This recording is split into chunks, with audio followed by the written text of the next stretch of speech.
Alright, boys and girls, today we're going to change out that wiper motor on the death trap. That way we can get back to cutting and welding on the stupid truck. But first, I want to say thank you to the 6 of you that watch this channel on a regular basis. More importantly, you guys are always leaving positive comments in the comment section and filling gaps that I might have throughout the course of each video. And the reason that's important to me is because we are in the middle of building a community of mini truckers and just general automotive people who want to share ideas and share the knowledge with the people around them. And that, to me, is freaking awesome. We've already got the wiper arms and the cowl removed from the truck, so if you need that information, it's in the last video. Let's go swap a motor. Alright, so my man Cough Drop says that there are 5 clips located right there. There's one right there. One in the center right behind the washer fluid hose that is now missing into the firewall, and 2 in the same location on the other end.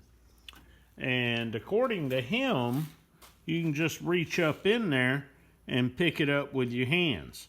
No special tools required. My man Gary Rothwell agreed with him, and between the 2 of them, they've both given me solid advice in the past, so that's what we're going to try to do. But first, I'm going to take about 5 gallons of shop vac and see if we can clean up some of this mess under there.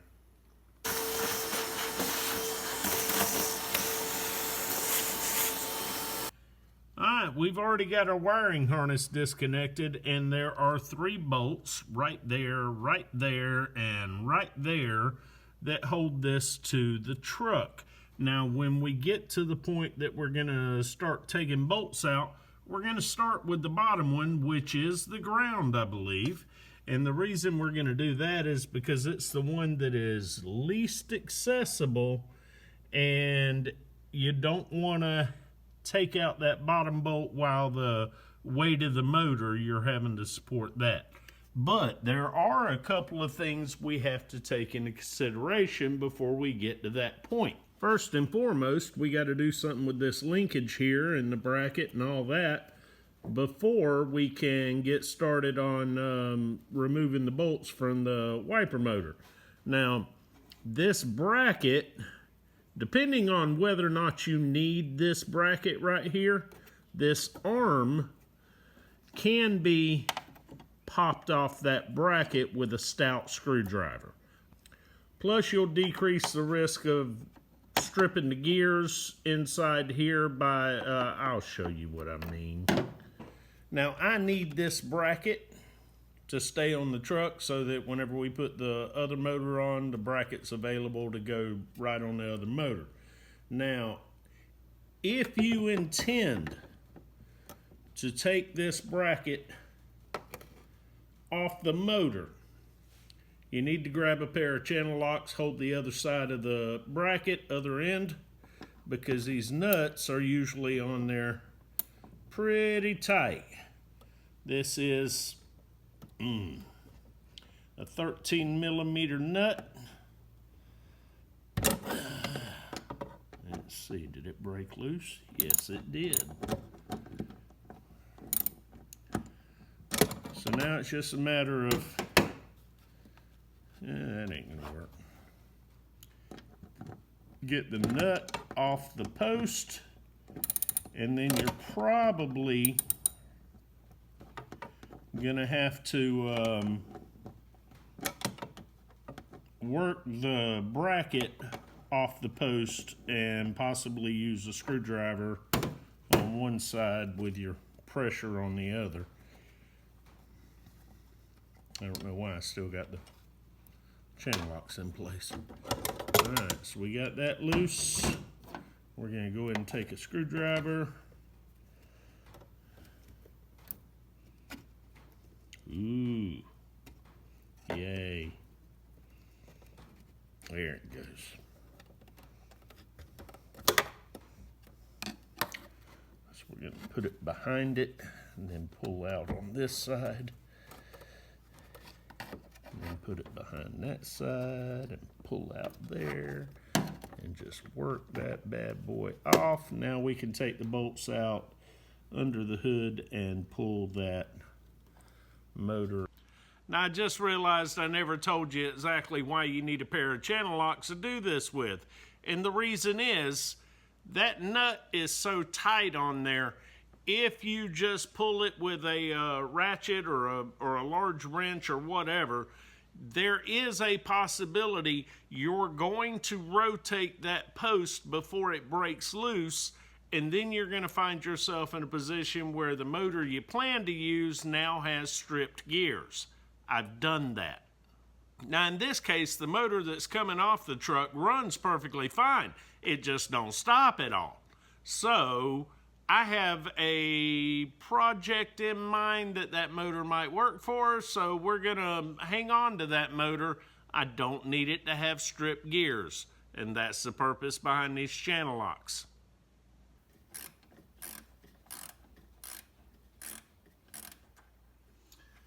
There's one.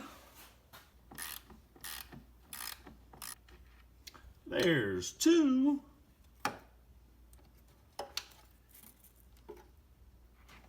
And there's three, and the motor did not fall because it's been stuck to the firewall so long that it glued itself. That's some shiny paint behind that. Alright, let's get the new one on, or the replacement on, and then I'll show you the most important part about this. Alright, set your motor in place, get one of your nuts started, or your bolts, and then start the other two after you line up the holes. And honestly, as far as putting that back on, it's just a matter of lining your holes up. That's the most difficult part. But let's talk about the most important thing you have to know. Now, I don't know about motors that come from a parts house, but if your motor came off of a different vehicle, you definitely need to do this. Go ahead and plug your wiring harness back into the motor. Turn your ignition on. Cycle those wipers one time using the switch. Turn the switch off. When that motor stops running, then you can turn the key off on the ignition. Now, the reason you're doing that, make sure that motor found its parking spot before you turn the ignition off. Once that motor runs and then parks, you can move forward. Now we've got two nuts down here. We're gonna take the one out from the last motor and save it, and we'll use this one. Now, when you put this bracket back on the motor, you definitely 100% want that bracket protruding towards the driver's side of the truck. Does that make sense? Now it's just a matter of putting it all back together. Put your nut on it, get it good and tight.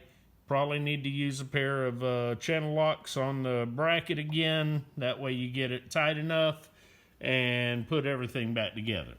But let me show you what happens if you don't realize that this is not in the part position and somehow you end up putting this bracket facing towards the passenger side. Let's put a nut on this. Now from this point, the wipers run just like they normally do, but they're running backwards. What does that mean? Well, simply put, if you I'm going to leave the nail in this so I can get this back off. Of course, you don't have to have the nail, The bottom line is that unless you've done it 500,000 times, you're not going to know how much pressure to pull up here in order to get this to come off. But with the nail, you can. Now, we're going to leave that like that for now. And I'm going to show you what happens because you just buttoned everything up, but your bracket's in the wrong direction. So what's going to happen when you turn your wipers on? Yeah, that ain't going to work.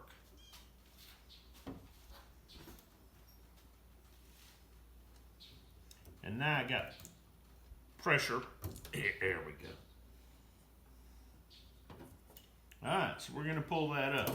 Now, if you leave that linkage backwards, let the wiper find its park position. Let's go ahead and make sure of that. Yeah, it is. I see the linkage. And then you can put your wipers here. From that point, on. Your wipers are going to run backwards and they're going to park at the top. Now, back in the day, late 80s, early 90s, you'd see that sometimes. A video or two ago, Johnny Garage Johnson jumped up in my comments and he and I had a short conversation and he reminded me of something I had totally forgot about. You see, back in the late 80s, early 90s, you'd see that every so often because anytime you're getting ready to cruise the strip, whether it be Front Beach Road on Panama City Beach for me, or if it's just cruising the town square in Chillicothe, Ohio, it didn't matter. A lot of us would run our wipers up to the top, and then there was a spot in that switch that we would make the wipers stop running. That's how we burned up so many of those switches. And you can thank us if you've ever had to replace one of those switches because the previous owner probably did that. Now, you OG guys know exactly what I'm talking about, but the younger generation, not so much. And you guys are probably asking, why would you do that? And the answer is simple. For the same reason that so many younger people buy a four-wheel drive completely stock, jack the front end up 10 inches and leave the rear end stock because you're looking for attention. So were we. But we had the added benefit of double wiper blades and little wings that went on your wiper arms. More importantly, they were DOT approved, and the cops didn't have a problem with that. They had a problem with the fact that, well, most of us were dragging the ground a lot of times. Anyway, I got to go over there and reverse that linkage first and foremost, tighten it down, put everything else together. But you guys have already seen that, so there's no point in showing you how to do what I've already undone. Yeah, by the way, thank you to all you squatted truck guys for taking the pressure off the lowrider guys, because used to the cops were measuring from the frame to the pavement, and now they measure from the tire to each wheel well. I don't know. Seems like there's a lot less pressure nowadays, though, or at least for those of us with slam vehicles. Peace, love, and mini trucks.